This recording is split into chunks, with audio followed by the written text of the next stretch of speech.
الحمد لله رب العالمين والعاقبة للمتقين والصلاة والسلام على أشرف الأنبياء والمرسلين وعلى آله الطيبين الطاهرين وأصحابه الهادين المهديين أما بعد فقد قال الله تبارك وتعالى في الكلام المجيد والفرقان الحميد فأعوذ بالله من الشيطان الرجيم بسم الله الرحمن الرحيم إن الله وملائكته يصلون على النبي يا أيها الذين آمنوا صلوا عليه وسلموا تسليما اللهم صل على سيدنا محمد وعلى آل سيدنا محمد وبارك وسلم صلوا عليه صلاة وسلام عليك يا حبيبي يا رسول الله صلی اللہ تعالی علیہ وسلم۔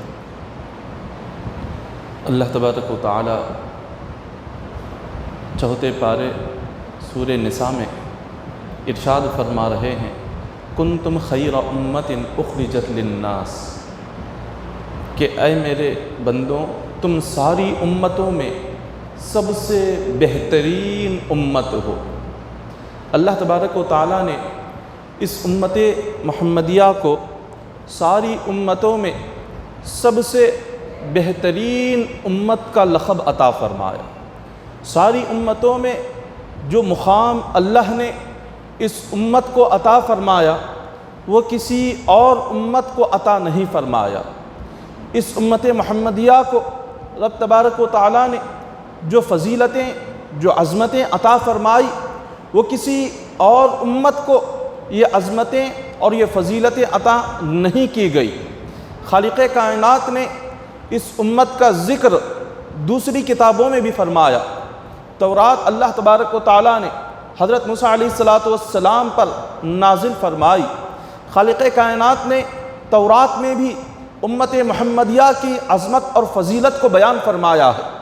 حضرت موسیٰ علیہ السلام نے جب تورات کو پڑھا تو آپ نے تورات میں ایک امت کا ذکر پڑھا کہ جس میں اللہ نے یہ بیان فرمایا کہ ایک امت ہے کہ جو امت جب کبھی بھی وہ دعا مانگتی ہے میں اس امت کی دعا کو کبھی رد نہیں فرماتا، اس امت کی دعا کو میں ضرور قبول فرماتا ہوں۔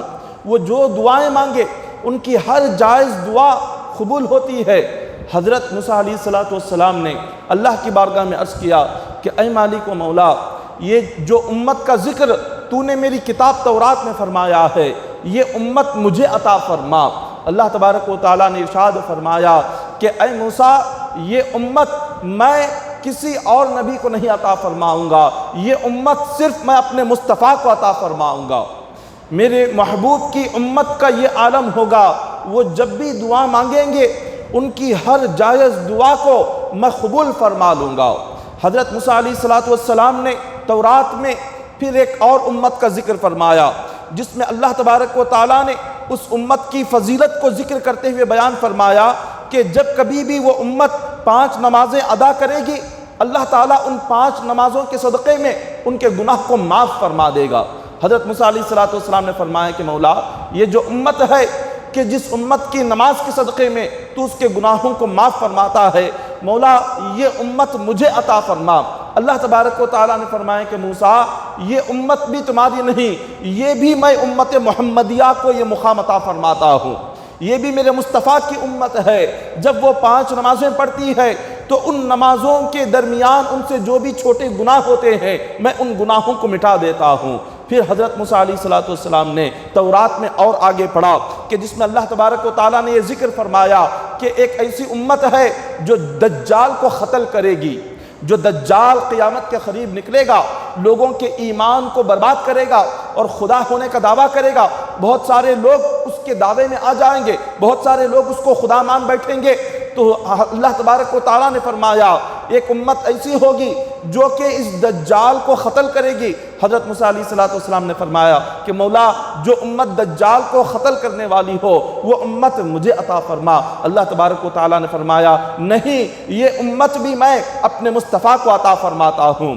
پھر حضرت موسیٰ علیہ السلام اپنی کتاب تورات میں اور آگے پڑھتے ہیں۔ اللہ تبارک و تعالیٰ نے تورات میں یہ ارشاد فرمایا کہ پانی اور مٹی اس امت کے لیے دونوں بھی پاک ہے۔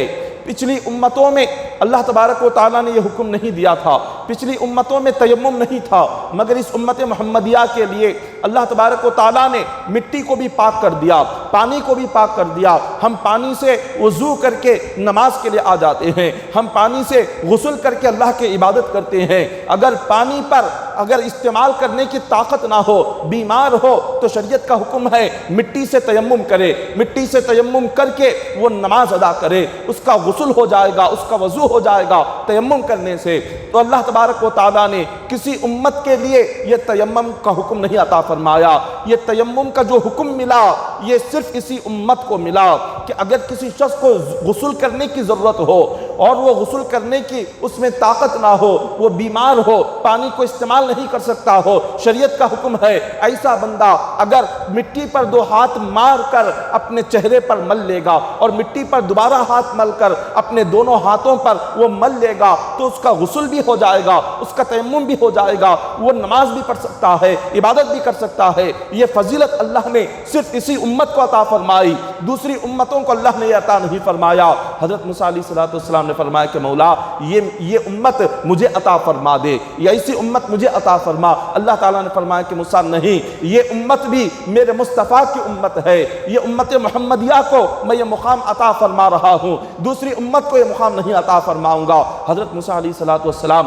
اور آگے اپنی کتاب تورات میں ایک امت کا ذکر فرماتے ہیں کہ اس امت میں اللہ نے فرمایا کہ صدقے کا جو مال ہوتا ہے، صدقے کا مال دوسری امتوں میں اس کا حکم یہ ہوتا تھا کہ وہ لے جا کر پہاڑ پر رکھ دے، تو پہاڑ پر رکھنے کے بعد پہاڑ سے ایک آگ آتی، وہ آگ آ کر اس صدقے کے مال کو جلا دیتی، وہ آگ آ کر اس صدقے کے مال کو راکھ کر دیتی۔ ان لوگوں کے لیے حکم یہ تھا کہ وہ صدقے کا مال کھا نہیں سکتے، خیرات کا مال کھا نہیں سکتے، تو آگ جب اس کو جلا دیتی تو اس بات کی نشانی ہوتی کہ یہ اللہ نے اس کا صدقہ قبول کر لیا ہے۔ مگر اللہ تبارک و تعالیٰ نے اس امت محمدیہ پر خدا نے ایسا رحم فرمایا کہ اگر کوئی ضرورت مند ہو، اگر صدقہ، خیرات، زکوٰۃ اگر وہ کھا سکتا ہو تو اللہ نے اس کو کھانے کی اجازت عطا فرمائی۔ صدقہ دینے والے کو ثواب کا ذکر قرآن پاک میں فرمایا اور صدقہ ضرورت مند کو کھانے کا اللہ نے حکم عطا فرمایا۔ دوسری امتوں میں اگر کوئی ضرورت مند ہوتا،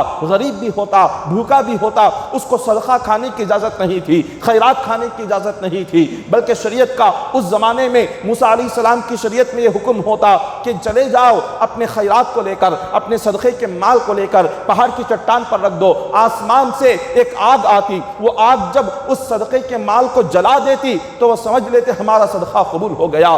قربانی کا یہی حکم ہوتا، وہ قربانی کرتے، لیکن قربانی کا گوشت کھانے کا انہیں حکم نہیں تھا، نہ موسیٰ علیہ السلام کی امت کو، نہ بنی اسرائیل کے کسی شخص کو۔ تو وہ کیا کرتے کہ وہ لوگ اپنی قربانی کر کے اپنی قربانی کا گوشت اور جانور لے جا کر پہاڑ کی چٹانوں پر رکھتے، آسمان سے ایک آگ آتی اور وہ آگ اس کو جلا دیتی تو وہ سمجھ جاتے کہ ہماری قربانی قبول ہو گئی۔ مگر اس امت محمدیہ پر خدا کا کرم دیکھیے، خدا کا رحم دیکھیے، اللہ تبارک و تعالیٰ نے قربانی کا گوشت بھی کھانے کے لیے ہمیں حکم عطا فرمایا اور اس کو ثواب بھی فرمایا، صدقہ اور خیرات بھی ضرورت مندوں کو کھانے کا اللہ تعالیٰ نے حکم عطا فرمایا۔ پھر حضرت موسیٰ علیہ السلام نے فرمایا کہ مولا یہ امت مجھے عطا فرما دے، تو اللہ نے فرمایا کہ موسیٰ یہ امت تجھے نہیں، یہ امت بھی میں اپنے مصطفیٰ کو عطا فرماؤں گا۔ پھر حضرت موسیٰ علیہ السلام تورات میں اور آگے پڑھتے ہیں، اللہ تبارک و تعالیٰ نے تورات میں یہ ذکر فرمایا کہ ایک ایسی امت ہے جو اپنے دل میں نیکی کا ارادہ کر لے تو میں اس کے دل میں نیکی کا ارادہ کرنے پر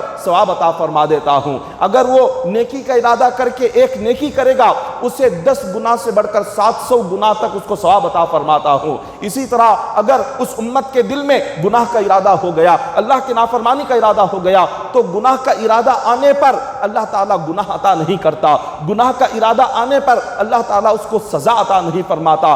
جب تک وہ بندہ گناہ نہیں کر لیتا اس وقت تک اس کے لیے سزا کا ذکر نہیں ہے۔ اللہ نے تورات میں یہ ارشاد فرمایا ایک ایسی امت ہے اگر وہ گناہ کا ارادہ کرے گی اس کے ایک گناہ کرنے پر اسے ایک ہی اسے سزا عطا فرماتا ہوں، لیکن اگر وہ ایک نیکی کر لے گی تو 10 گناہ سے بڑھ کر 700 گناہ تک اس کو ثواب عطا فرماتا ہوں۔ موسیٰ علیہ السلام نے دیکھا، عرض کیا کہ مولا یہ کون امت ہے جس امت کو تو یہ مقام عطا فرماتا ہے؟ حضرت موسیٰ علیہ السلام فرماتے ہیں مولا یہ امت مجھے عطا فرما۔ اللہ تبارک و تعالیٰ نے فرمایا کہ موسیٰ یہ امت بھی تیری نہیں ہے، یہ امت بھی میں اپنے مصطفیٰ کو عطا فرماؤں گا، یہ آخری نبی کو میں یہ امت عطا فرماؤں گا۔ حضرت موسیٰ علیہ السلام اپنی کتاب تورات میں اور آگے پڑھتے ہیں، اللہ نے اس تورات میں آگے ارشاد فرمایا کہ جب کوئی بندہ اس دنیا میں، جب اللہ تبارک و تعالیٰ قیامت کے دن ایسے بھی بندے ہوں گے کہ جو بندے قیامت کے دن 70,000 بندوں کو اللہ تعالیٰ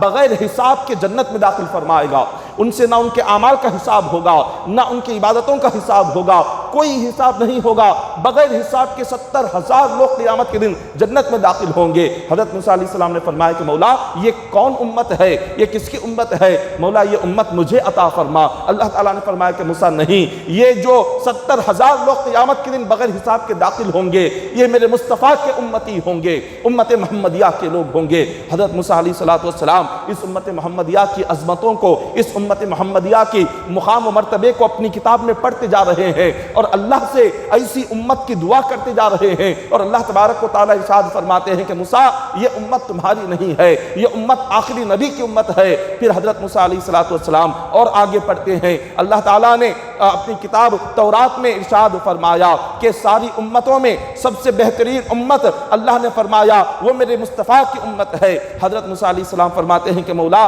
یہ تو میری امت کو عطا فرما، میری امت کو ساری امتوں میں بہتر بنا دے۔ اللہ نے فرمایا کہ نہیں، ساری امتوں میں اگر کسی امت کو میں نے بلند مقام عطا کیا ہے، اللہ نے فرمایا وہ صرف امت محمدیہ کو عطا فرمایا ہے، وہ صرف اسی امت کو عطا فرمایا ہے۔ حضرت موسیٰ علیہ السلام آگے پڑھتے ہیں کہ تورات میں اللہ نے یہ ارشاد فرمایا قیامت میں حضور علیہ السلام کے جو امتی ہوں گے، وہ امتی جو قیامت کے دن جب وہ آئیں گے تو سب سے پہلے اللہ تعالیٰ ساری امتوں میں اسی امت کو جنت میں داخل فرمائے گا۔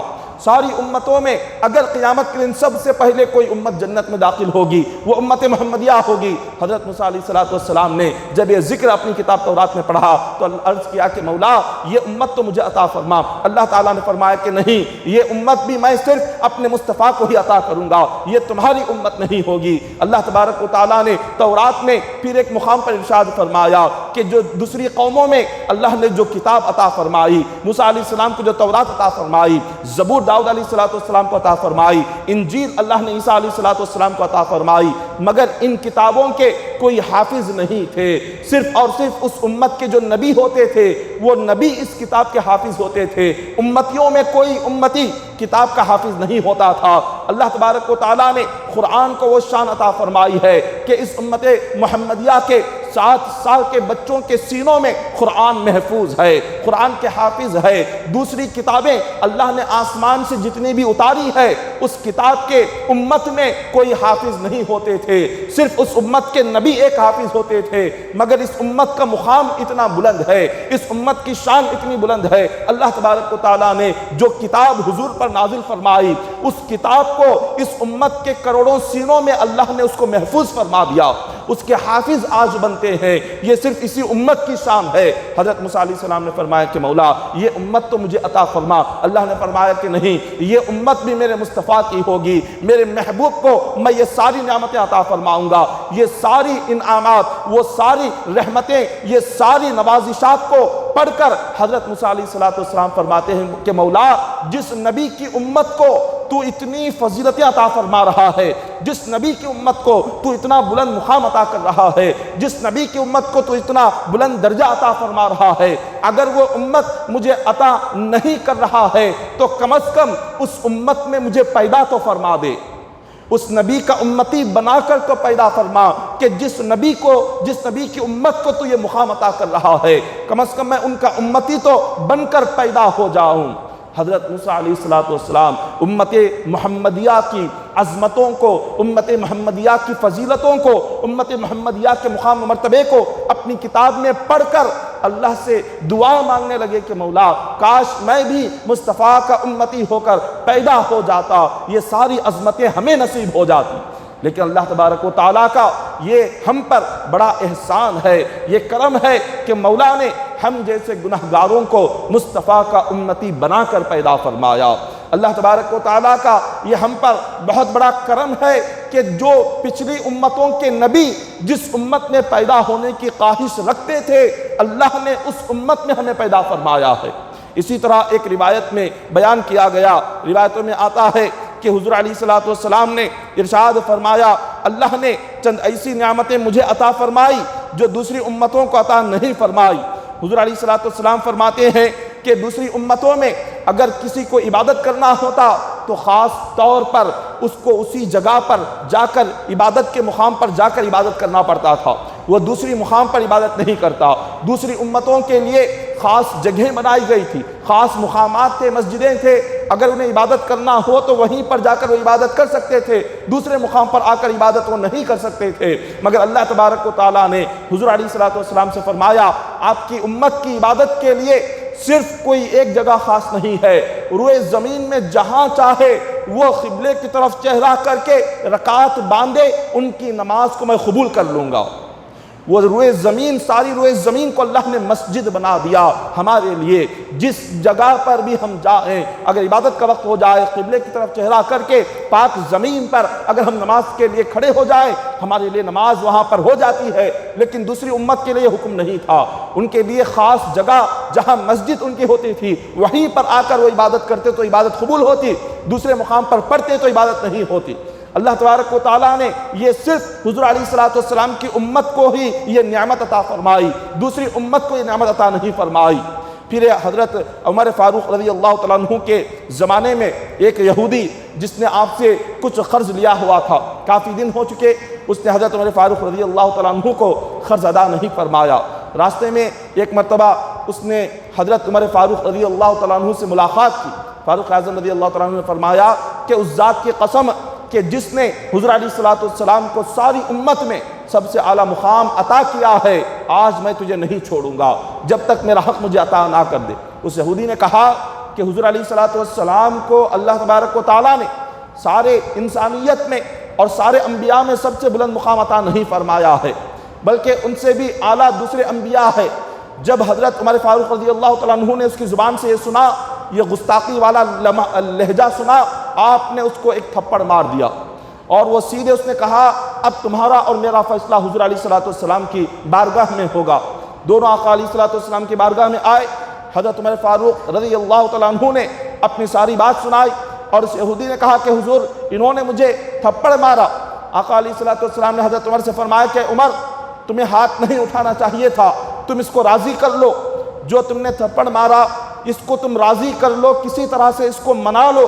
پھر اس کے بعد حضور علیہ السلام نے اس یہودی سے پوچھا، اے یہودی تو بتا میرے تعلق سے تو کیا کہہ رہا تھا عمر کو؟ یہودی نے کہا، اللہ تبارک و تعالیٰ نے سارے انبیاء میں کیا آپ ہی کو سب سے بلند مقام عطا کیا ہے؟ اس کا ماننا یہ تھا کہ ہمارے نبی جو موسیٰ علیہ السلام ہے، اس نے کہا میں یہودی ہوں، میں موسیٰ علیہ السلام کو مانتا ہوں اور یہ سمجھتا ہوں کہ موسیٰ علیہ السلام کا مقام سب سے اعلیٰ ہے۔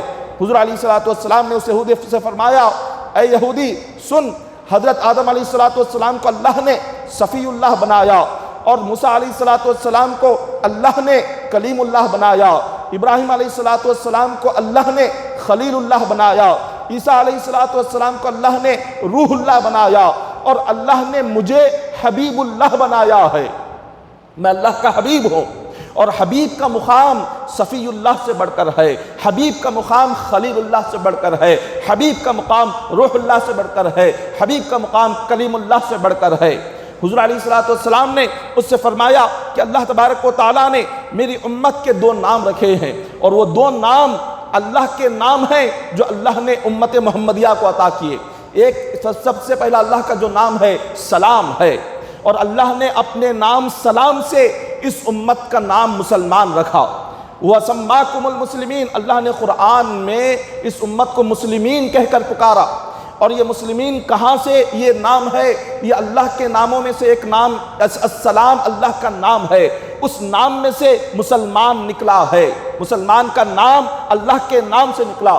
اللہ نے اس امت کو اپنا نام عطا فرمایا، دوسری کسی امت کو اللہ نے اپنا نام نہیں دیا۔ پھر اللہ کا ایک نام ہے مومن، امن دینے والا، اور ان میں سے اللہ نے اس امت کو مومنین کا لقب بھی عطا فرمایا۔ قرآن پاک میں کئی مقامات پر اللہ نے اس امت محمدیہ کو مومنین کہہ کر پکارا، تو اللہ نے مومن کا لقب جو دیا، مسلمان کا جو لقب دیا، یہ دونوں نام اللہ کے نام ہے۔ اللہ نے اپنے ناموں میں سے اس امت کو نام عطا فرمایا۔ تو جو رب اپنا نام جس امت کے نام پر رکھ دے، اور جس امت کو جو رب اپنا نام دے دے، تو سوچو اس امت سے رب کی کتنی محبت ہے، اس امت کو رب کتنا چاہتا ہے کہ جس نے اپنا نام امت کو دے دیا۔ اپنے دو نام اللہ نے اس امت محمدیہ کو عطا فرمائے۔ پھر اس کے بعد حضور علیہ السلام نے اس یہودی سے فرمایا کہ جب جنت کا وقت ہوگا، قیامت کے دن جنت میں جب تم دیکھو گے کہ امت محمدیہ کا جو مقام اللہ عطا فرمائے گا، ساری امتیں اس امت کا مقام دیکھ کر حیران رہ جائیں گی، جو اللہ تبارک و تعالیٰ اس امت کو مقام قیامت کے دن عطا فرمانے والا ہے۔ تو خالق کائنات نے اتنی بہترین امت میں جب ہمیں پیدا فرمایا ہے، تو ہماری بھی تو کچھ ذمہ داریاں ہوتی ہے۔ جب اس امت میں ہم پیدا ہوئے ہیں، جس نبی کی امت میں اللہ نے ہمیں پیدا فرمایا ہے، ہماری ذمہ داری یہ ہے کہ اللہ تبارک و تعالیٰ کی عبادت اور اطاعت میں اپنے وقت کو لگائے۔ ہماری ذمہ داری یہ ہے، اللہ نے جس نبی کے صدقے میں ہمیں یہ مقام عطا فرمایا ہے، اس نبی سے محبت کرے، اس نبی کا ادب اپنے دلوں میں پیدا فرمائے، اس نبی کی سنتوں پر عمل کرے، اس نبی کی تعلیمات پر عمل کرے، اس نبی کے طریقے پر عمل کرے، یہ ہماری ذمہ داری ہے۔ اسی طرح سے ایک مقام پر بیان کیا گیا کہ حضرت آدم علیہ السلام فرماتے ہیں اللہ تعالیٰ نے امت محمدیہ کو 4 ایسی چیزیں عطا فرمائی جو کہ مجھے بھی نہیں عطا فرمائی۔ حضرت آدم علیہ السلام فرما رہے ہیں کہ 4 چیزیں ایسی ہیں جو رب نے مجھے عطا نہیں فرمائی لیکن امت محمدیہ کو عطا فرمائی۔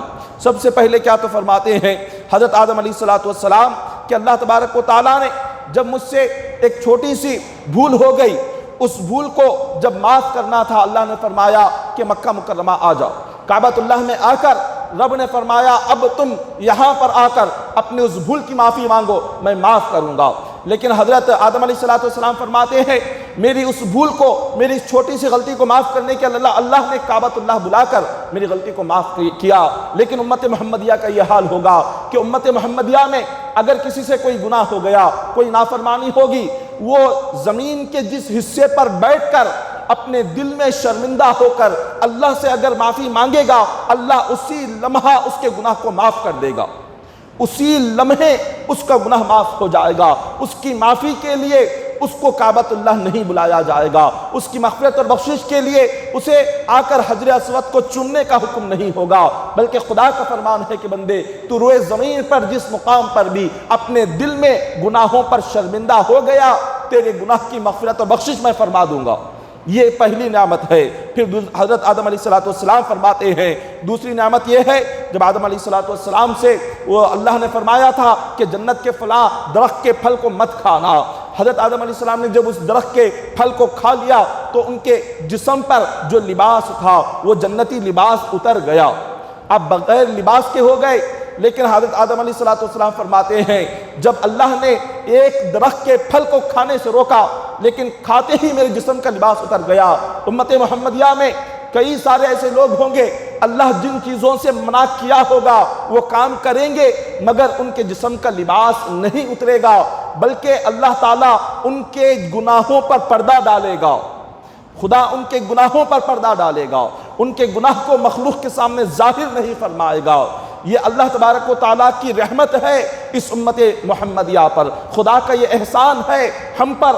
پچھلی امتوں میں اگر کوئی شخص گناہ کرتا، رات میں گناہ کرتا، صبح اس کے دروازے پر لکھا ہوتا تھا کہ اس نے رات میں کیا گناہ کیا ہے، جو گناہ بھی وہ کر لے دروازے پر غیر سے رب کی بارگاہ سے اس کے دروازے پر لکھ دیا جاتا تھا کہ اس نے یہ گناہ کیا ہے۔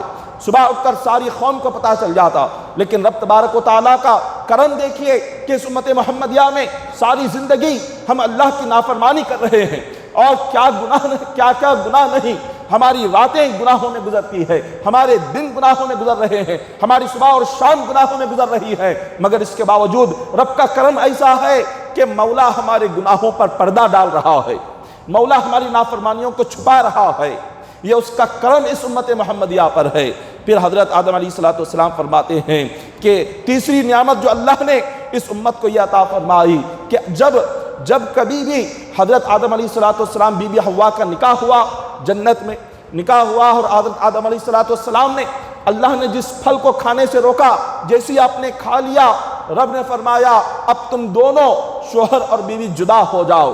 حضرت بی بی حوا رضی اللہ تعالی عنہا کو بھی زمین پر بھیجا گیا، وہ جدہ کی سرزمین پر اترے، اور حضرت آدم علیہ السلام ہندوستان کی سرزمین پر بھیجے گئے، اور دونوں جدا ہو گئے۔ 300 سال کے بعد دونوں ایک دوسرے کے قریب آئے، ایک دوسرے کو دیکھا، ایک دوسرے کو پہچانا، ایک دوسرے سے ملاقات کی۔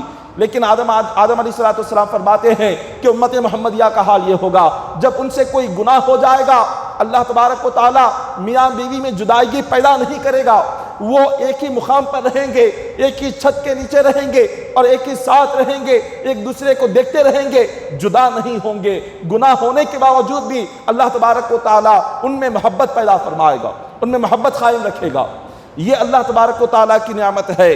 پھر اس کے بعد فرمایا کہ جب میں جنت میں تھا، آدم علیہ السلام نے جب اللہ کے اس درخت کو روکنے کے باوجود بھی پھل کھا لیا، جنت کے باہر آ گئے۔ آدم علیہ السلام فرماتے ہیں امت محمدیہ کے لوگ دنیا میں رہ کر جب کبھی اللہ کی نافرمانی کریں گے اور جب اللہ سے اپنے گناہ کی معافی مانگیں گے، توبہ کریں گے، اللہ تعالیٰ فوراً انہیں جنت میں داخل کرے گا، جنت سے باہر نہیں نکالے گا۔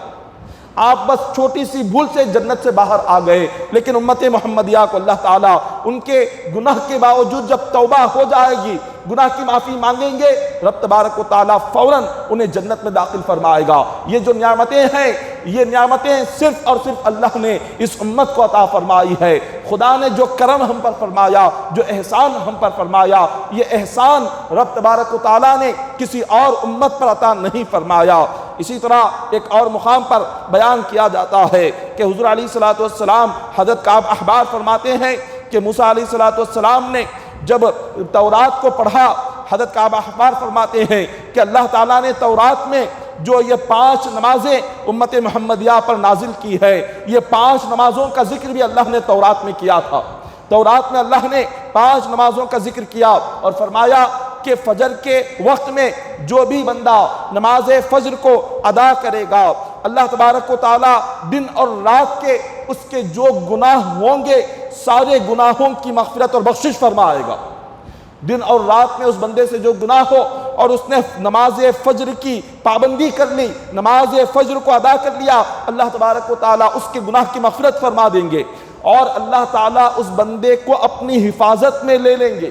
وہ بندہ اللہ کی حفاظت میں آ جائے گا جس نے نماز فجر کی پابندی کی، اس کی جان کی اللہ فرشتوں سے حفاظت فرمائیں گے، مال کی فرشتوں سے حفاظت فرمائیں گے، گھر کی فرشتوں سے حفاظت فرمائیں گے، اس کے بیوی بچوں کی اللہ حفاظت فرمائیں گے۔ نماز فجر کا یہ عالم ہے، اتنی فضیلت والی نماز ہے۔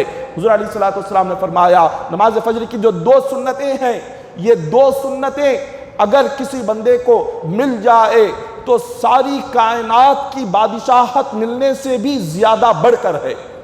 اگر کوئی بندہ اللہ تبارک و تعالیٰ نے کسی کو زمین اور آسمان کا بادشاہ بنا دیا اور اس نے وہ ساری بادشاہت اللہ کو راضی کرنے کے لیے صدقہ کیا، خیرات کیا، تو ساری کائنات کی بادشاہت خیرات کرنے پر بھی اللہ اتنا خوش نہیں ہوتا جتنا فجر کی 2 سنتیں پڑھنے سے خوش ہوتا ہے۔ فجر کی 2 سنتیں اللہ کو اتنا پسند ہے۔ پھر حضور علیہ السلام آگے ایک مقام پر فرماتے ہیں کہ حضرت کعب احبار رضی اللہ تعالیٰ عنہ صحابی رسول ہے، یہ فرماتے ہیں جب کوئی بندہ نماز ظہر کی 4 رکعت ادا کرتا ہے، اس کی جب پہلی رکعت ہوتی ہے، اللہ تبارک و تعالیٰ ارشاد فرماتے ہیں کہ بندے خوشخبری ہے تیرے لیے، میں نے تیرے جسم کے سارے گناہ کو معاف کر دیا ہے۔ جب وہ دوسری رکعت کے لیے کھڑا ہوتا ہے، اللہ تعالیٰ فرماتے ہیں تیرے نامہ اعمال میں جو عبادتوں کا وزن ہوگا، اس وزن کو میں گناہوں سے بھی زیادہ بھاری کر دوں گا۔ جب وہ تیسری رکعت کے لیے کھڑا ہوتا ہے، اللہ تبارک و تعالیٰ فرشتوں سے فرماتے ہیں اے فرشتوں اس بندے کی مغفرت کی دعا مانگو۔ جب وہ بندہ چوتھی ظہر کی رکعت کے لیے کھڑا ہوتا ہے، اللہ آسمان کے دروازے کھول دیتے ہیں اور فرماتے ہیں کہ اے بندے حوریں تیرا انتظار کر رہی ہے، تو جس دروازے سے چاہے جنت میں داخل ہو جاؤ۔ یہ اللہ تبارک و تعالیٰ نے ظہر کی نماز کو یہ مقام عطا فرمایا۔ عصر کی 4 رکعت جب بندہ پڑھتا ہے تو حدیث پاک میں بیان کیا گیا، حضرت کعب احبار فرماتے ہیں کہ جب کوئی نماز عصر کے لیے کھڑا ہوتا ہے، زمین اور آسمان کے سارے فرشتے اس بندے کے حق میں دعا مانگتے ہیں، سارے فرشتے اس بندے کے حق میں دعا مانگتے ہیں، اور اللہ تعالیٰ فرماتے ہیں فرشتے جس بندے کے حق میں دعا کرے ایسے بندے کو میں کبھی عذاب عطا نہیں کروں گا۔ عصر کی نماز کیا ہے؟ فرشتوں کی دعا کو لینے کا ذریعہ ہے۔ اگر ہم چاہتے ہیں کہ فرشتے ہمارے حق میں دعا کریں، نماز عصر کی پابندی کر لیں۔ اگر ہم چاہتے ہیں اللہ تعالیٰ ہمارے گناہ کو مغفرت اور بخشش عطا کر دے، نماز ظہر کی پابندی کرے۔ اگر ہم چاہتے ہیں اللہ ہماری جان و مال کی حفاظت کرے، نماز فجر کی پابندی کر لے۔ جب کوئی بندہ نماز مغرب کے لیے آتا ہے، نماز مغرب کی جو 3 رکعت ہیں، جب وہ 3 رکعت نماز ادا کرتا ہے تو اللہ تبارک و تعالیٰ فرماتے ہیں کہ بندے اب تو اپنی جو دعا مانگتا ہے مانگ لے، میں تیری ہر دعا قبول کر لوں گا، میں تیری ہر دعا قبول کر لوں گا۔ نماز مغرب کے بعد جو دعا مانگی جاتی ہے اللہ تبارک و تعالیٰ اس کو بہت جلد قبول فرماتے ہیں۔ اور جب کوئی بندہ نماز عشاء کی 4 رکعت پڑھتا ہے، وہ جب 4 رکعت کے لیے کھڑا ہو تو اللہ تبارک و تعالیٰ نماز فجر سے لے کر نماز عشاء تک جب اس کی پابندی ہو جاتی ہے، خدا ایک فرشتے سے فرماتے ہیں اے فرشتے جاؤ اعلان کر دے روئے زمین پر کہ آج میں نے اس کو آج کے دن وہ گناہوں سے ایسے پاک و صاف ہوا کہ جیسے آج ہی وہ اپنی ماں کے پیٹ سے پیدا ہوا ہے۔ 5 وقتہ نماز فجر سے لے کر عشاء تک تمام سنتوں کے ساتھ، تمام نفلوں کے ساتھ جب ہم ادا کرتے ہیں، اللہ اس کے جسم کو سر سے پیر تک گناہوں سے ایسے پاک کر دیتا ہے جیسے آج ہی وہ اپنی ماں کے پیٹ سے دنیا میں پیدا ہوا ہے۔ یہ مقام ہے اللہ تبارک و تعالیٰ نے یہ امت محمدیہ کو عطا فرمایا۔ حضور علیہ الصلوۃ والسلام کے پاس یہودیوں کی ایک جماعت آئی اور وہ کہنے لگے کہ ہم آپ پر ایمان لے کر آئیں گے، لیکن شرط ہے۔ شرط کیا ہے؟ کہا کہ شرط یہ ہے کہ آپ سے چند سوال ہم کرنے والے ہیں، ان سوالوں کا جواب صرف اور صرف انہی کو معلوم ہوگا جو اللہ کے سچے نبی ہیں۔ اگر واقعی میں آپ اللہ کے سچے نبی ہیں تو ہمیں وہ سوالوں کے جواب بتائیے۔ وہ صرف سچے نبی کو ہی وہ سوالوں کے جواب معلوم ہوں گے۔ حضور علیہ الصلوۃ والسلام نے پوچھا بتاؤ تم مجھ سے کیا سوال کرنا چاہتے ہو؟ انہوں نے کہا کہ سب سے پہلے ہم آپ سے یہ سوال کرنا چاہتے ہیں، یہ جو 5 نمازیں جو آپ پر فرض کی گئی ہیں، یہ 5 نمازیں کب سے شروع ہوئی ہیں اور کیسے شروع ہوئی ہیں؟ یہ 5 نمازوں کی شروعات کیسے ہوئی اور کب سے ہوئی اور کیوں ہوئی؟ پہلا سوال یہ ہے۔ حضور علیہ الصلوۃ والسلام نے فرمایا 5 نمازوں میں آقا فرماتے ہیں سب سے پہلے جو نماز فجر ہے، نماز فجر کی شروعات، اور اللہ نے نماز فجر پڑھنے کا حکم اس لیے دیا کہ فجر کے وقت میں جب سورج نکلنے کے قریب ہو، جب شیطان اپنی 2 سنگیں لے کر سورج کے سامنے آ جاتا ہے اور کفار و مشرکین کو حکم دیتا ہے آؤ میرے آگے سجدہ کرو، کفار و مشرکین کو حکم دیتا ہے کہ اٹھو اور میری عبادت کرو، کافر آتے ہیں اور آ کر یہ سارے کے سارے شیاطین کی عبادت کرتے ہیں، شیطان کو خدا مانتے ہیں۔ اللہ تبارک و تعالیٰ نے فرمایا کہ اے میرے بندوں، یہ سورج نکلنے سے پہلے جو صبح صادق کا وقت ہے، ابھی یہاں کافر اپنی شیطان اور بتوں کی عبادت نہیں کرتے، اس سے پہلے تم اٹھ جاؤ اور میری بارگاہ میں آؤ اور سجدہ کرو۔ تمہاری عبادت کو دیکھ کر شیطان ذلیل ہوگا، تمہاری عبادت کو دیکھ کر شیطان شرمندہ ہوگا، تمہارے یہ 2 رکعت نماز فجر کو پڑھنے کو دے کر شیطان کو تکلیف ہوگی۔ اللہ تبارک و تعالیٰ نے اس لیے ہمیں نماز فجر پڑھنے کا حکم عطا فرمایا ہے۔ اب یہ فجر کے بعد حضور سے پوچھا گیا نماز ظہر کی ابتدا کیسے ہوئی، کب ہوئی؟ حضور نے فرمایا ظہر کا جو وقت ہوتا ہے، ظہر کا وقت جب سورج بالکل اپنی سخت گرمی لے کر ساری دنیا میں اس کی گرمی جب پھیل جاتی ہے تو زمین کی ہر چیز اس وقت میں اللہ کی تسبیح بیان کرتی ہے۔ ظہر کے وقت میں کائنات کا ذرہ ذرہ سبحان اللہ و بحمدہ کی تسبیح کرتے رہتا ہے۔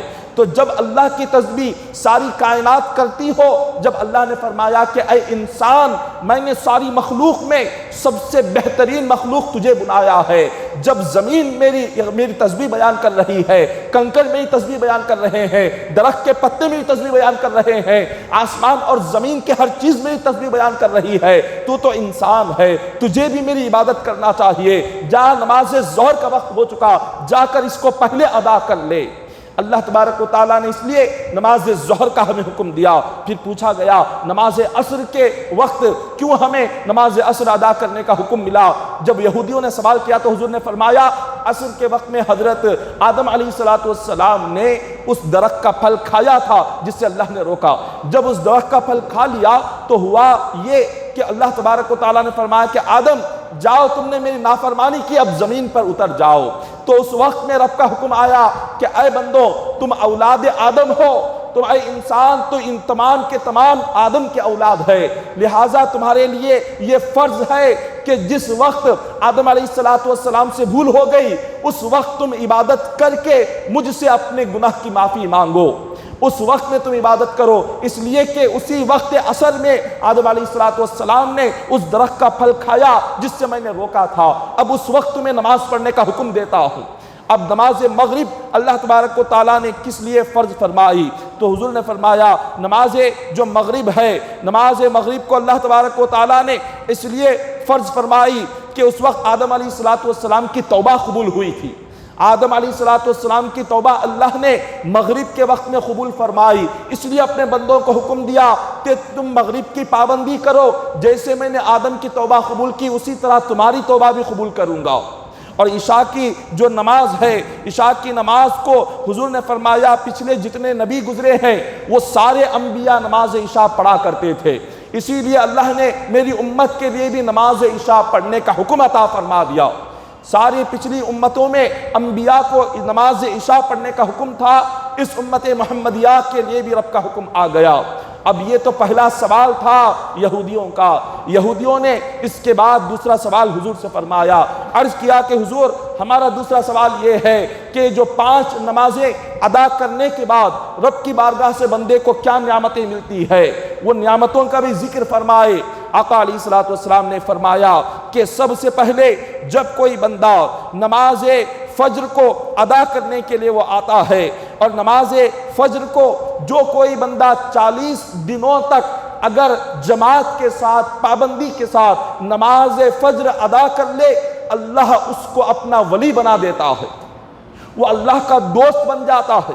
جو 40 دن بغیر ناغہ کیے فجر کی سنتیں، فجر کی فرض ادا کر لے، اس کے دل کو اللہ اپنی محبت کے لیے چن لیتا ہے، اس کا دل اللہ کے نور سے بھر جاتا ہے، اور کبھی وہ بندہ عبادت نہیں چھوڑ سکتا، کبھی نماز نہیں چھوڑ سکتا مرتے دم تک، جس نے 40 دن نماز فجر کی پابندی کر لی ہو۔ یہ نماز فجر کا اثر ہے، نماز فجر کا جو اثر ہے وہ بہت زیادہ دل پر ہوتا ہے، بہت زیادہ اس کا اثر بندے کی روح پر ہوتا ہے، اور ایسا اثر ہوتا ہے کہ بندہ اللہ کی عبادت سے کبھی دور نہیں ہوتا نماز فجر کی پابندی سے۔ پھر اس کے بعد آقا علیہ السلام نے فرمایا کہ نماز فجر کے بعد حضور نے نماز مغرب کا ذکر فرمایا کہ نماز مغرب کے وقت میں جو کوئی مسلمان اللہ کی بارگاہ میں آ کر دعا مانگتا ہے، اللہ تعالیٰ اس نماز کے صدقے میں اس کی دعائیں ضرور قبول فرماتے ہیں۔ اور عشاء کی نماز کے لیے حضور نے فرمایا جو بندہ چاہے اللہ اس کی خبر کو نور سے روشن کرے، قبر کا اندھیرا ختم ہو جائے، حضور نے فرمایا نماز عشاء کی پابندی کرو، قبر کا اندھیرا ختم ہو جائے گا، خبر کو اللہ نور سے روشن فرما دے گا۔ پھر اسی طرح آقا علیہ السلام نے عصر کا ذکر فرمایا کہ عصر کی نماز کو تم جتنا پابندی سے پڑھا کرو گے، اللہ تبارک و تعالی نماز عصر کی پابندی کرنے والے کو گناہوں سے اتنا پاک و صاف کر دیتا ہے کہ اس کے نامہ اعمال سے سارے گناہ مٹا دیے جاتے ہیں، کوئی گناہ باقی نہیں رہتا۔ لیکن عصر کی نماز کی پابندی کا ذکر حضور نے فرمایا۔ جب ان یہودیوں نے آقا علیہ السلام کی یہ ساری باتیں سنی، حضور علیہ السلام سے معافی مانگی، کہا کہ حضور اب تک ہم آپ کو اللہ کا سچا نبی نہیں مانتے تھے، مگر آپ نے جو باتیں بتائی ہے یہ باتیں یقیناً ایک سچے نبی کو ہی اللہ بتا سکتا ہے، اسی لیے ہم آپ سے معافی مانگتے ہیں اور آپ ہمیں کلمہ پڑھ کے آپ ہمیں مسلمان بنا دیجئے۔ نماز پنجگانہ کی فضیلتوں کو سن کر یہودیوں نے کلمہ پڑھا اور وہ مسلمان بن گئے۔ انہوں نے دیکھا کہ رب نے جب ان 5 نمازوں میں اتنی برکتیں رکھی، اتنی رحمتیں رکھی ہے، اگر ہم بھی کلمہ پڑھ کر اس کو ادا کر لیں ہماری آخرت اور دنیا دونوں سنور جائے گی۔ یہ سوچ کر ان لوگوں نے اسلام قبول کر لیا، اور اللہ نے ہمیں جب اسلام عطا فرمایا اور ہمیں نمازوں کی قدر نہیں ہے، ہمیں نمازوں کی اہمیت کا پتہ نہیں ہے، ہم نماز فجر سے لے کر نماز عشاء تک ہم سے کوئی ایک نماز کی پابندی نہیں ہوتی، کوئی ایک نماز کی صحیح طریقے سے ہم پابندی نہیں کر سکتے، جبکہ اللہ نے پہلے تو 50 نمازیں اس امت پر فرض فرمائی تھی۔ 50 نمازیں فرض تھی معراج کی رات۔ حضور علیہ الصلوۃ والسلام نے ان نمازوں کو کم کرتے کرتے آقا علیہ الصلوۃ والسلام نے 5 کر دیا۔ اگر 50 نمازیں فرض ہوتی تو اندازہ لگائیں کیا حال ہوتا، کیسے ادا کرتے۔ 5 نمازیں ہیں، بس اسی کو ادا کرنا ہم سے نہیں ہو رہا ہے۔ رب تبارک و تعالیٰ نے دنیا اور آخرت کی ساری نعمتیں، ساری برکتیں، ساری رحمتیں ان 5 نمازوں میں جمع کر کے رکھا ہے۔ جب ہم انہی کو ادا نہیں کریں گے اللہ کی رحمت کہاں سے ملے گی؟ اللہ تبارک و تعالیٰ رزق کہاں سے عطا فرمائے گا؟ روزی کہاں سے عطا فرمائے گا؟ اللہ تبارک و تعالیٰ سکون کہاں سے عطا فرمائے گا؟ اللہ تبارک و تعالیٰ بیماریوں سے شفا کہاں سے عطا فرمائے گا؟ اس لیے کہ ہم نے نہ نماز فجر کی پابندی کی، نہ نماز ظہر کی، نہ عصر کی، نہ مغرب کی، نہ عشاء کی، نہ سنتوں کی، نہ نفل کی، نہ تہجد کی، نہ روزوں کی، نہ صدقہ، نہ خیرات۔ جب ہم نے دین کو چھوڑ دیا، دینداری کو چھوڑ دیا، نیک راستوں کو چھوڑ دیا، عبادتوں کو چھوڑ دیا، اب بتائیں ہمارے مسئلے کیسے حل ہوں گے؟ ہماری زندگی میں کہاں سے راحت اور سکون ملے گا؟ اللہ تبارک و تعالیٰ نے زمین اور آسمان کا سارا سکون اگر کہیں رکھا ہے تو نمازوں میں رکھا ہے۔ نمازوں میں جو سکون ہے، نمازوں میں جو دل کو راحت ملتی ہے، نمازوں میں جو دل کو خوشی ملتی ہے، وہ راحت، وہ سکون، وہ خوشی دنیا کی کسی چیز میں نہیں ملتی، کسی چیز میں نہیں ہے۔ آپ نے جب ہم نے ان تمام چیزوں کو چھوڑ دیا ہے، ہماری زندگیوں سے اللہ نے سکون کو ختم کر دیا، ہماری زندگیوں سے اللہ نے راحت کو ختم کر دیا، ہماری زندگیوں میں بے چینیاں آ گئی، بے قراریاں آ گئی، برکتیں ختم ہو گئی، برکتیں ختم ہو گئی رزق سے اور گھروں سے۔ کیوں؟ اس لیے کہ جب نماز ہی گھر میں نہ ہو تو برکتیں کہاں سے آئے گی؟ جب نماز ہی ہم نہ پڑھے تو کہاں سے جسم میں صحت میں تندرستی آئے گی؟ کہاں سے صحت اور جسم میں طاقت آئے گی؟ اس لیے کہ اللہ نے جسمانی طاقتیں، جسمانی قوتیں، صحت مندی، تندرستی سب کچھ نماز میں رکھا ہوا ہے۔ ہم صحت مندی کے لیے مارننگ واک پر جاتے ہیں، صبح صبح اگر ڈاکٹر نے کہہ دیا شوگر کنٹرول کرنا ہو تو آپ کو چلنا پڑے گا، تو اپنی شوگر کنٹرول کرنے کے لیے، بی پی کنٹرول کرنے کے لیے صبح 5 بجے اٹھیں گے اور ننگے پیر ہم چلنے لگ جائیں گے۔ نہ اس وقت میں سردی نظر آئے گی، نہ اس وقت میں ننگے پیر یہ ان تمام کانٹوں کا چبھنا نظر آئے گا، نہ کنکروں کا چبھنا نظر آئے گا۔ کیوں؟ ڈاکٹر نے کہہ دیا کہ صبح فجر میں اگر آپ ننگے پیر چلیں گے تو شوگر کنٹرول ہوگا، بی پی کنٹرول ہوگا، آپ کو ہارٹ نہیں ہوگا۔ ایک کافر، ایک مشرک ڈاکٹر کی بات پر اتنا یقین ہے، جس نبی کا کلمہ پڑھتے ہیں وہ نبی فرماتے ہیں کہ اے میرے امتیوں تم نماز فجر پڑھو، اللہ تمہاری جان کی حفاظت کرے گا۔ اس بات پر یقین نہیں ہے، اس بات پر ہمیں یقین نہیں۔ ڈاکٹر کی بات پر اگر کہہ دیا فلاں چیز نہیں کھانا ہے، یہ نہیں کھانا آپ کی صحت کو نقصان دے گا، ہم چھوڑ دیں گے۔ اس لیے کہ ڈاکٹر نے کہا ارے کہنے والا، بتوں کی عبادت کرنے والا کافر اور مشرک ہے، اور وہ کہہ رہا ہے یہ چیز کھاؤ گے تو نقصان ہوگا، چھوڑ دیں گے۔ مگر جس نبی کا کلمہ پڑھتے ہیں وہ مصطفیٰ فرماتے ہیں کہ اے میرے امتیوں تم سود مت کھاؤ، یہ سود تمہارے جسم کو تباہ کر دے گا، پھر بھی سود کھاتے ہیں۔ اس نبی نے فرمایا شراب کو نہ پیو، اس نبی نے فرمایا جوئے بازی نہ کھیلا کرو، اس نبی نے فرمایا حرام چیزوں کے قریب نہ جاؤ، یہ تمہارا جسم بھی برباد کرے گا، تمہاری صحت بھی برباد کرے گا، تمہارا ایمان بھی برباد کرے گا، سب کچھ برباد کرے گا۔ مگر اس نبی کی بات پر ہمیں یقین نہیں ہے، اس نبی کی بات پر ہم عمل نہیں کرتے، مگر ڈاکٹر کی کہی ہوئی بات پر ایک مرتبہ کہہ دے تو اس کو ذہن میں نقش کر کے یاد رکھ کر اس پر عمل کریں گے۔ آج اتنا کمزور ہمارا ایمان ہو گیا ہے، آج ہمارا ایمان اتنا کمزور ہے، اپنے نبی کی باتوں پر عمل نہیں، کافر اور مشرک ان ڈاکٹروں کی باتوں پر ہمیں عمل کرنے کے لیے دل فوراً تیار ہو جاتا ہے۔ پھر اس کے بعد آگے بیان فرمایا، حضرت بریدہ حدیث پاک روایت کرتے ہیں، ایک دیہاتی حضور علیہ الصلوۃ والسلام کی خدمت میں حاضر ہو کر وہ کہنے لگا کہ یا رسول اللہ صلی اللہ علیہ وسلم، میں ابھی اسلام قبول کر چکا ہوں، آپ مجھے کوئی ایسی چیز دکھائے کہ جس سے میرے دل میں ایمان اور مضبوط ہو جائے، کوئی ایسی چیز دکھائے۔ حضور علیہ الصلوۃ والسلام نے فرمایا، تو جاؤ یہاں قریب میں جو ایک درخت نظر آ رہا ہے، اس درخت کو تم یہ کہو کہ تمہیں نبی بلا رہے ہیں۔ جب وہ دیہاتی جو صحابی تھے وہ گئے اور جا کر انہوں نے درخت کو یہ حکم دینا تھا، حدیث پاک میں آتا ہے، بخاری کی حدیث پاک ہے کہ جس طرح ایک انسان درد اور تکلیف سے وہ جیسی آوازیں نکالتا ہے، اس درخت سے آوازیں آنے لگی۔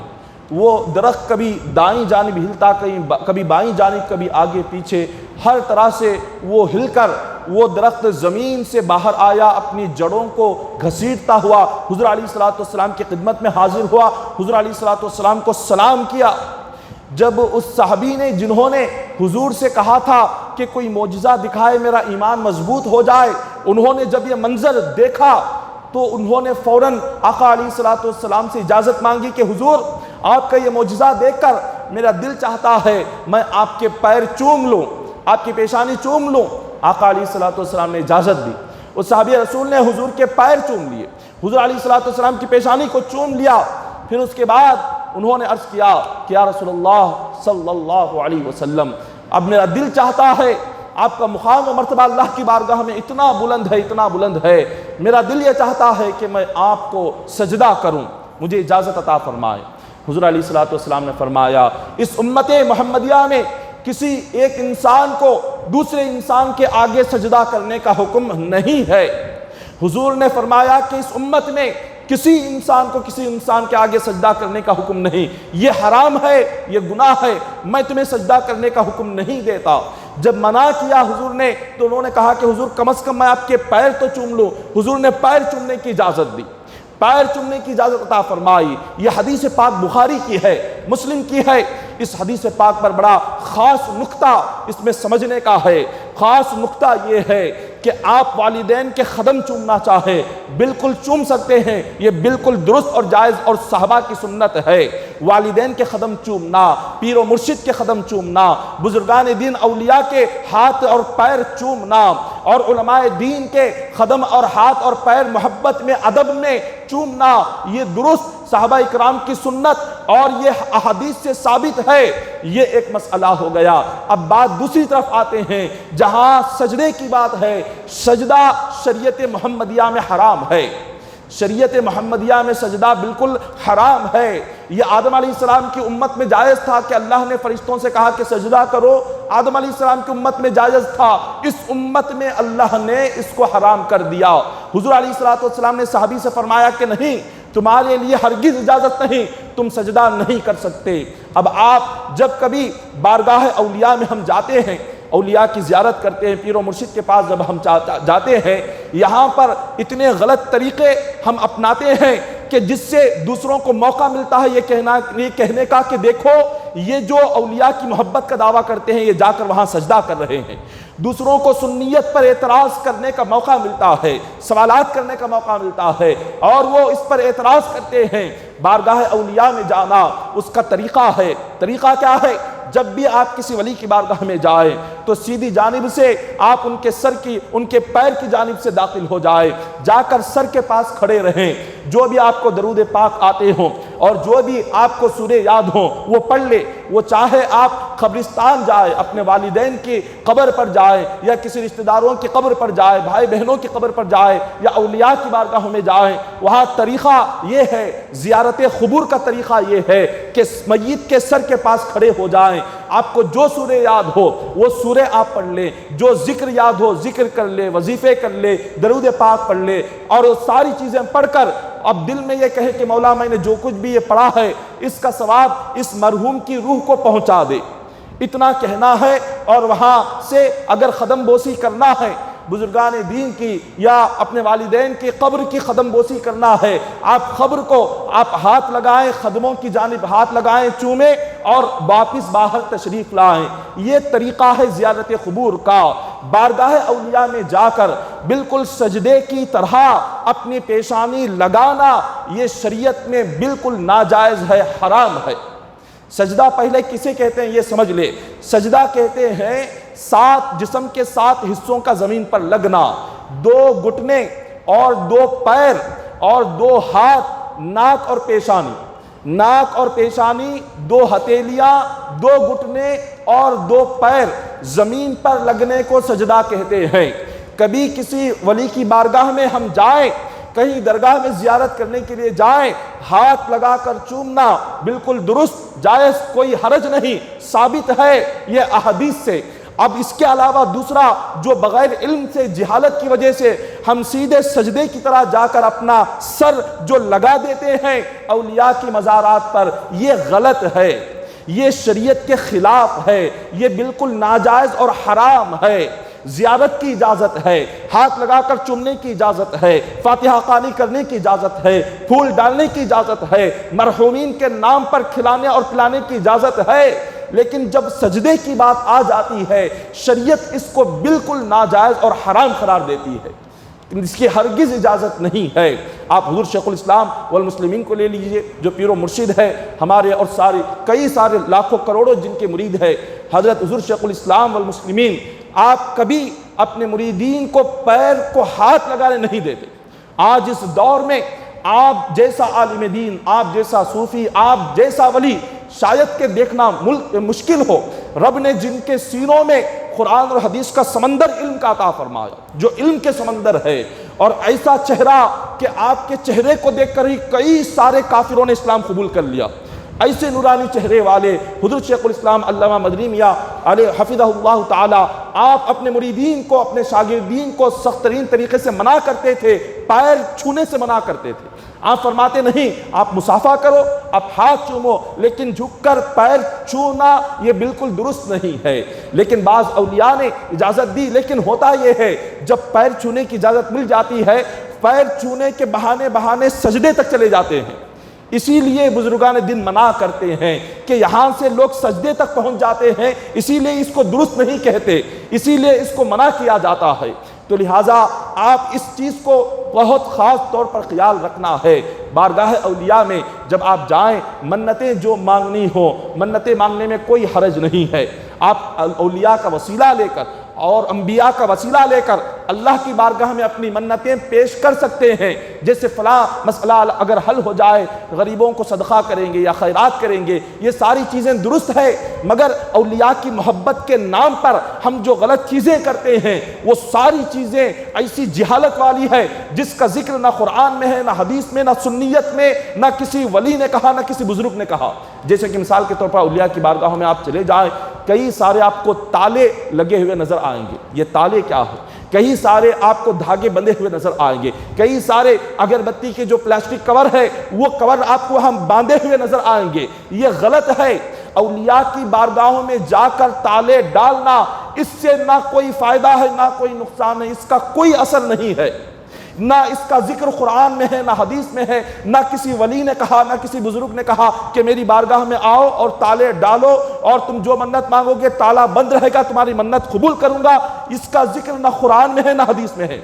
آپ جا کر دھاگے باندھے اور یہ سمجھے کہ دھاگا میں نے باندھ دیا میری منت پوری ہو جائے گی، یہ جہالت ہے۔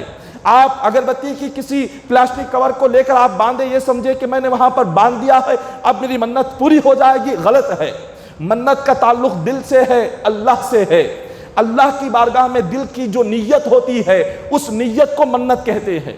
آپ نے دل میں کوئی نیکی کا ارادہ کر لیا کہ فلاں مسئلہ اگر حل ہو گیا میں یہ اللہ کے گھر کی تعمیر کروں گا، مسجد کے لیے کچھ تعاون کروں گا، یا مدرسے کے لیے تعاون کروں گا، یا غریبوں کی مدد کروں گا، اس کو منت کہتے ہیں۔ اس کا تعلق دل سے ہے اور اللہ کی بارگاہ میں پیش کرنا ہے۔ اس کو تالے ڈالنے سے کوئی اس کا اثر نہیں ہونے والا، نہ کوئی فائدہ نہ کوئی نقصان۔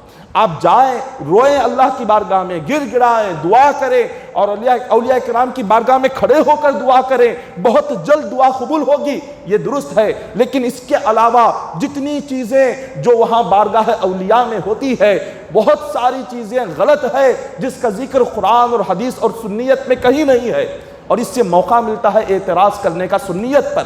انگلی اٹھانے کا سنیت پر موقع ملتا ہے کہ یہ دیکھو یہ ساری چیزیں کیا ہے، یہ جو کچھ کرتے ہیں یہ بالکل غلط ہے، شرک ہے، بدعت ہے۔ کسی ایک چیز کو لے کر ساری چیزوں کو شرک اور بدعت کا فتویٰ لگ جاتا ہے۔ بس ایک کوئی چیز غلط ہوتی ہے، آپ 90% صحیح کرے اور 10% غلط ہو، وہ 10% غلطی کی وجہ سے 90% اچھائی ختم ہو جاتی ہے۔ یہی ہوتا ہے بارگاہ اولیاء میں۔ تو حضور علیہ الصلوۃ والسلام کی بارگاہ میں آ کر اس صحابی نے کہا کہ حضور مجھے سجدہ کرنے کا حکم دو۔ اب آپ اندازہ لگائیں حضور علیہ السلام کا مقام کیا ہے، ساری امت میں اور انبیاء میں، کائنات میں، زمین اور آسمان میں اللہ نے حضور جیسا کسی کو پیدا نہیں کیا، اور حضور نے فرمایا نہیں، سجدہ کرنے کی تمہیں اجازت نہیں ہے۔ پھر آگے آقا ایک بڑا ہی پیارا جملہ فرماتے ہیں، حضور فرماتے ہیں کہ اگر اس امت میں ایک انسان کو دوسرے انسان کو سجدہ کرنے کی اجازت اگر ہوتی تو حضور فرماتے کہ میں عورتوں کو حکم دیتا کہ وہ شوہر کے آگے سجدہ کرے۔ اگر اجازت ہوتی تو، جبکہ اجازت اب نہیں ہے، اگر اجازت اللہ دیتا تو حضور فرماتے کہ میں عورتوں کو حکم دیتا کہ تمہارا شوہر پر اتنا احسان ہے کہ تم اس احسان کے بدلے ان کے آگے سجدہ کرو، لیکن جب اللہ نے اجازت نہیں دی تو میں یہ اجازت نہ تمہیں دیتا ہوں نہ کسی اور کو دیتا ہوں، یہ اجازت نہیں ہے۔ اب یہ جو دوسرا جو جملہ ہے، حدیث کا آخری جو جملہ ہے، یہ جملہ بڑا قابل توجہ ہے کہ اللہ حضور علیہ الصلوۃ والسلام بتلا رہے ہیں کہ شوہر کا مقام کیا ہے، شوہر کا رتبہ اور درجہ کیا ہے، کہ اللہ تعالیٰ اگر سجدہ کرنے کا حکم دیتا تو بیوی سے کہتا کہ تو عورت کو کہتا کہ تو سجدہ کر اپنے شوہر کے آگے۔ یہ مقام و مرتبہ آج جو اکثر گھروں میں جو لڑائی جھگڑے جو ہوتے ہیں اور میاں بیوی کے درمیان جو فرق پیدا ہوتا ہے، جو رشتے ٹوٹتے ہیں، طلاق تک جو چیز پہنچتی ہے، اس کی سب سے پہلی وجہ یہ ہے کہ نکاح سے پہلے والدین اپنی اولاد کو شوہر کا مقام کیا ہے وہ سکھا کر نکاح نہیں کرتے۔ اپنی اولاد کو، اپنی بیٹیوں کو، اپنی بچیوں کو گھروں میں یہ تعلیم نہیں دی جاتی کہ شوہر کا مقام کیا ہے، شوہر کا رتبہ اور درجہ کیا ہے۔ یہ سکھایا جاتا ہے کہ جب تم شوہر کے گھر پر جاؤ، ساس یہ کہے تو اس کا جواب یہ دینا، اگر ننند یہ کہے تو اس کا جواب یہ دینا، اگر دیور یہ کہہ دے تو اس کا جواب یہ دینا، دیورانی یہ کہہ دے تو اس کا جواب یہ دینا۔ جواب دینا کیسے ہے یہ گھروں میں سکھایا جاتا ہے، لڑائی کے لیے کیسے کھڑے ہونا ہے یہ سکھایا جاتا ہے۔ ارے شوہر کا مقام کیا ہے، رب نے کیا درجہ عطا فرمایا، ماں باپ اپنی اولاد کو گھروں میں نہیں سکھاتے، یہ نہیں تعلیم دی جاتی۔ آج یہی وجہ ہے، اب ہوتا کیا ہے، نکاح ہونے کے بعد آج تو ایک فیشن نکل چکا ہے کہ نام لے کر شوہر کو بلایا جاتا ہے، بیوی نام لے کر شوہر کو بلاتی ہے اور ماں باپ خاموش ہے، ساس سسر خاموش ہے، سب یہ کہتے ہیں نہیں آج کل کا فیشن ہے نام لے کر بلانا۔ ارے شوہر کا نام لینا شریعت میں اس کو ہرگز ناجائز قرار دیا گیا، یہ بے ادبی ہے، بے احترامی ہے شوہر کا نام لے کر اس کو بلانا۔ لیکن آج والدین بھی سن کر خاموش، ساس سسر سن کر خاموش، کہتے ہیں نہیں آج کل یہ چلتا ہے، لیکن آج کل چلتا ہوگا لیکن قرآن اور حدیث میں نہیں چلتا، شریعت میں نہیں چلتا۔ اگر ہم کلمہ پڑھنے والے ہیں، اس نبی کو ماننے والے ہیں، تو نبی کی تعلیم کہاں گئی، نبی کا طریقہ کیا کہاں گیا؟ تو بات پھر اس سے نام لینے سے شروع ہوتی ہے، پھر اس کے بعد برابری پر آتی ہے۔ برابری کیا کہ میں نے فلاں کام کہنے کے لیے کہا، تم نے وہ کام نہیں کیا، اب میں بھی یہ نہیں کروں گی۔ میں نے کہا کہ فلاں وقت میں میرے ماں باپ کے گھر آنا، تم نہیں آئے، میں بھی نہیں آؤں گی۔ میں نے کہا کہ فلاں وقت میں فلاں وہاں جانا ہے، جب تم میری بات نہیں مانے میں بھی نہیں مانوں گی۔ بات برابری پر آ جاتی ہے، بیوی خود کو شوہر کے برابر کر لیتی ہے، کہتی ہے تم میں اور مجھ میں فرق کیا ہے، میں نے بھی وہی پڑھا تم نے بھی وہی پڑھا، اور میں کیا مفت میں نہیں آئی، تم نے اتنے لاکھ روپے لے کر مجھ سے نکاح کیا ہے، اتنا سونا لے کر مجھ سے نکاح کیا ہے، یہ گاڑی لے کر مجھ سے نکاح کیا ہے۔ آج یہ ساری چیزیں جب آتی ہیں تو اس کے بعد یہ تمام باتیں، یہ چھوٹی چھوٹی باتیں طلاق تک پہنچ جاتی ہے۔ لیکن آخر بات شروع کہاں سے ہوئی کہ آج ہم نے اپنے اولاد کو سکھایا نہیں کہ شوہر کا مقام کیا ہے۔ اگر اپنی بچیوں کو نکاح سے پہلے سکھا دے ارے شوہر کا مقام یہ ہے، اس کی ایک بات کو ناراض ہو کر تم گھر آ گئی۔ ارے حدیث پاک میں حضور نے فرمایا اگر کوئی بیوی اپنے شوہر کی اجازت کے بغیر گھر کے باہر وہ قدم رکھتی ہے تو واپس گھر آنے تک فرشتے اس پر لعنت بھیجتے ہیں، فرشتے بد دعا کرتے ہیں اس عورت پر جب تک واپس وہ گھر کو نہیں آ جاتی جو بغیر اجازت گھر کے باہر جائے۔ یہاں تک حکم حضور علیہ الصلوۃ والسلام نے فرمایا اگر نفل روزے رکھنا ہے، بیوی کو فرض روزے رمضان کے روزوں کے بعد نفل روزے بھی رکھنا ہے، پہلے شوہر کی اجازت لے کر نفل روزے رکھنا ہوگا۔ اگر شوہر کی اجازت کے بغیر وہ نفل روزے رکھے گی وہ گناہگار ہے۔ حدیث پاک ہے کہ وہ گناہگار ہے، حضور نے فرمایا وہ گناہگار ہوگی کیونکہ اس نے شوہر کی اجازت نہیں لی نفل روزے رکھنے کے لیے۔ اور پھر حضور فرماتے ہیں اگر کوئی خاتون ہو اپنے شوہر کے گھر سے بغیر کہے وہ چلی گئی، بغیر کہے گھر سے باہر چلی گئی، اللہ اس کی نماز قبول نہیں کرتا، نماز قبول نہیں کرتا۔ اگر بیوی دعا کے لیے ہاتھ اٹھائے، شوہر کے لیے دعا نہ کرے، اللہ اس بیوی کی دعا قبول نہیں کرتا۔ یہ مقام اللہ نے شوہر کو عطا فرمایا۔ یہ باتیں ماں باپ کیوں اپنے بچوں کو نہیں بتاتے؟ کیوں گھروں میں اپنی بچیوں کو، بیٹیوں کو نہیں سکھاتے کہ تمہارا شوہر کا مقام کیا ہے، شوہر کا مرتبہ کیا ہے، شوہر کا درجہ کیا ہے؟ تم جس گھر میں جا رہی ہو اس کی ایک بات سن کر لڑائی کے لیے نہ کھڑے ہو جاؤ۔ حضور نے فرمایا کہ تمہاری دعا قبول نہیں ہوگی، تمہاری نماز قبول نہیں ہوگی جب تک کہ تم اس کی اجازت لے کر گھر سے باہر نہ نکلو۔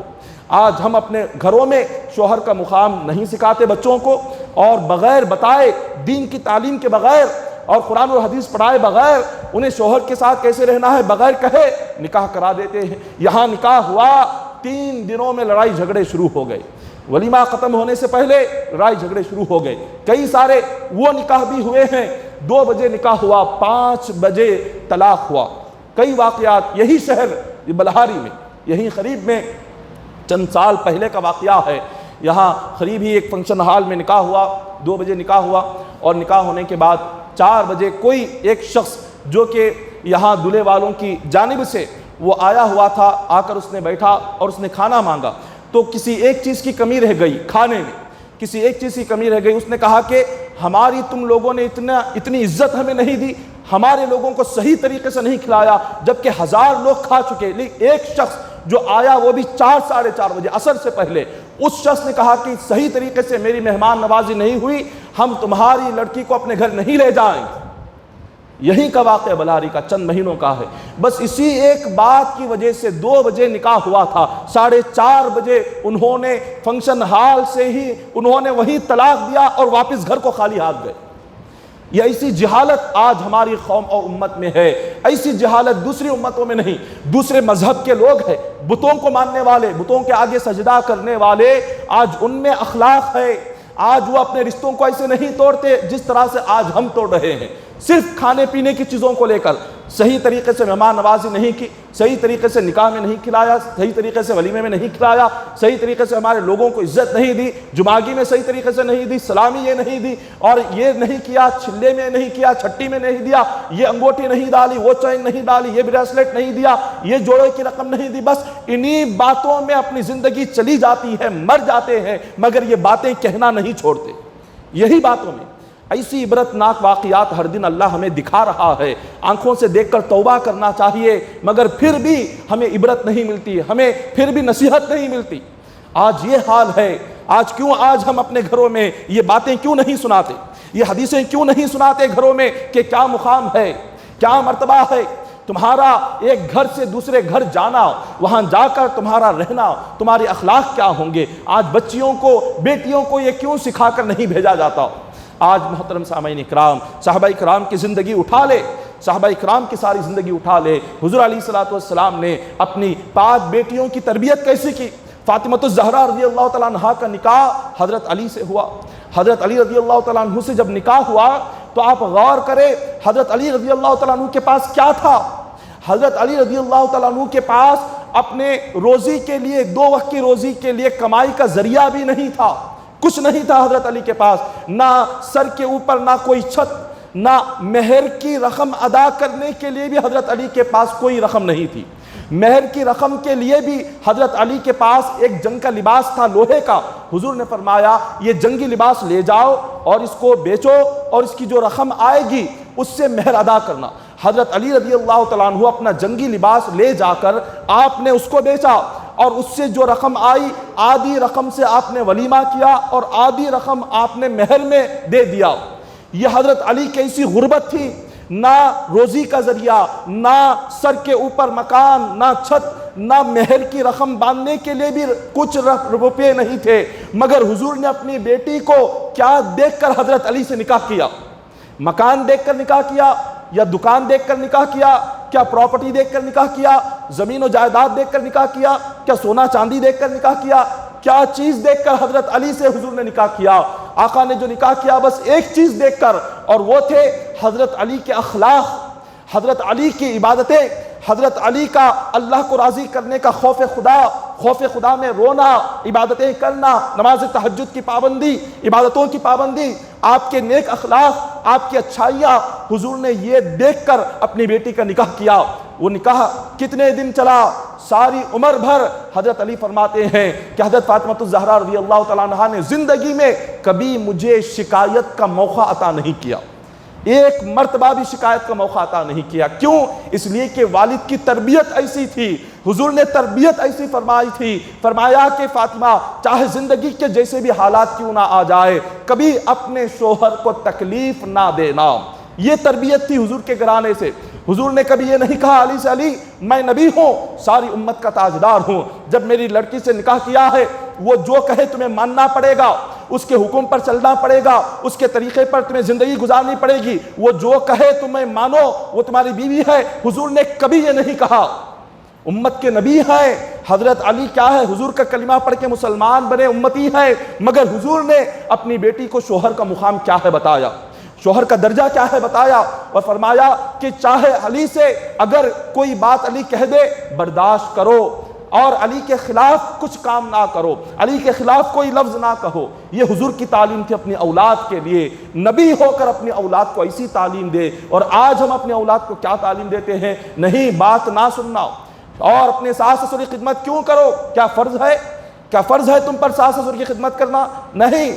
تم کیوں خدمت کرو گی؟ کیوں کام کرو گی؟ میری بیٹی نے میرے گھر میں کام نہیں کیا، وہ سسرال میں کیسے کام کرے گی؟ گھر میں اس نے جھاڑو نہیں اٹھایا، وہ یہاں کیسے جھاڑو اٹھائے گی؟ ارے فاطمہ الزہرا سے بڑھ کر بھی کیا کسی کا درجہ ہے؟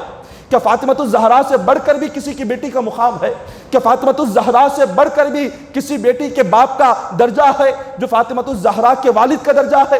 فاطمہ الزہرا رضی اللہ تعالیٰ عنہا کے گھر کے کام کرتے کرتے کپڑے پھٹ جاتے تھے، ہاتھوں میں چھالے آ جاتے تھے، آپ کے دوپٹے کو پیون لگانا پڑتا تھا، پیون لگا لگا کر آپ وہی لباس پہنتی تھی اور گھر کی صاف صفائی کرتی تھی، گھر کے کام کاج کیا کرتی تھی، مگر کبھی آ کر اپنے والد سے شکایت نہیں کی کہ آپ نے کیسے شخص سے نکاح کر دیا کہ جو کماتا نہیں، کچھ لاتا نہیں، دیتا نہیں۔ کبھی یہ شکایت نہیں کی۔ آج ہمارے گھروں میں کیا شکایتیں ہوتی ہے؟ اللہ اکبر! آج ہمارے گھروں میں دینداری نہیں ہے۔ دینداری کو گھروں میں لاؤ، سب سے پہلے دینداری کو لے کر آؤ، نماز کی پابندی کو لے کر آؤ، آنے والی نسلوں کو سمجھاؤ کہ دین کیا ہے، آنے والی نسلوں کو بتاؤ کہ ہم کس نبی کے امتی ہیں، کس نبی کو ماننے والے ہیں، ہمارا طریقہ کیا ہے۔ اگر نہیں سمجھائیں گے، یہ جو آنے والا دور ہے، سوشل میڈیا کا دور ہے، یہ بے حیائی والا دور ہے، بے شرمی والا دور ہے، دین سے نوجوان نسلوں کو تباہ کر دے گا، دین سے ہٹا دے گا، دین سے دور کر دے گا۔ آج نوجوان نسل نے یہ سمجھا کہ نہیں، صرف جمعہ اور عید اور بڑی راتوں میں نماز پڑھ لینا ہم پر یہی فرض ہے۔ آج یہاں تک بات آ کر رہ گئی، جمعہ پڑھنا ہے، بڑی راتوں میں نماز پڑھنا ہے، عید میں پڑھنا ہے، بس رمضان آئے تو روزے رکھنا ہے، بس اتنا ہی۔ 5 وقت نماز یہ سمجھتے ہیں، اذان پتہ نہیں کس کے لیے ہو رہی ہے، ہمارے لیے تو ہے ہی نہیں۔ نوجوانوں نے آج یہ ذہن بنا لیا، پتہ نہیں نماز کس کے لیے ہے، 5 وقت، فجر کس کے لیے ہو رہی ہے معلوم نہیں۔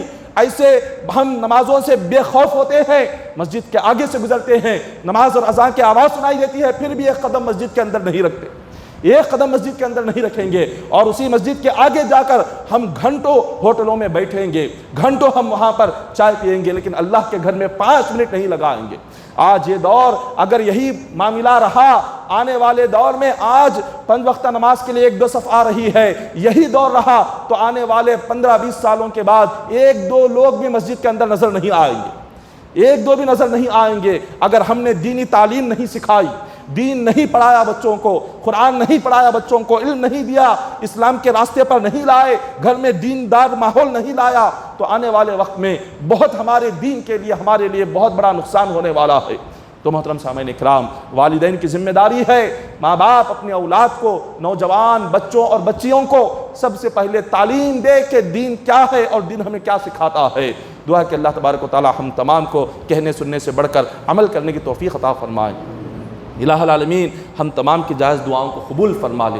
مولا ہم تمام کو 5 وقت نماز پابندی کے ساتھ پڑھنے کی توفیق عطا فرما۔ الہ العالمین ہم تمام کو مولا ہر قسم کے گناہوں سے محفوظ فرما، نفس کے شر سے، شیطان کے فتنے سے ہماری حفاظت فرما۔ الہ العالمین ہمیں تہجد گزار بنا دے۔ مولا ہم تمام کو تیری اطاعت کرنے والا بنا، حضور علیہ الصلوۃ والسلام کی سنتوں پر چلنے والا بنا۔ مولا ہمارے گھروں میں دینداری عطا فرما، خواتین اسلام کو مولا خاص طور پر نمازیں پڑھنے کی توفیق عطا فرما۔ ہم تمام کو مولا حج بیت اللہ کی سعادت نصیب فرما، گنبد خضرا کی زیارت نصیب فرما۔ الہ العالمین ہم تمام کو حضور علیہ الصلوۃ والسلام کی محبت میں جینے مرنے کی توفیق عطا فرما۔ الہ العالمین ہم تمام کو دنیا کے فتنے سے محفوظ فرما، مال کے فتنے سے ہماری حفاظت فرما۔ الہ العالمین ہم تمام کو مولا حلال رزق عطا فرما، حرام روزی سے مولا ہماری حفاظت فرما۔ الہ العالمین ہم تمام کی جائز دعاؤں کو آقا علیہ الصلوۃ والسلام کے وسیلے سے قبول فرما لے۔ ان اللہ وملائکتہ یصلون علی النبی یا ایھا الذین آمنوا صلوا علیہ وسلموا تسلیما۔ اللهم صل على سيدنا محمد وعلى ال سيدنا محمد وبارك وسلم صلوا عليه صلاة وسلام عليك يا حبيبي يا رسول الله صلى الله تعالى عليه وسلم۔ حسبنا الله حسبنا الله حسبنا الله نعم الوكيل نعم المولى ونعم النصير۔ سبحان ربك رب العزة عما يصفون وسلام على المرسلين والحمد لله رب العالمين۔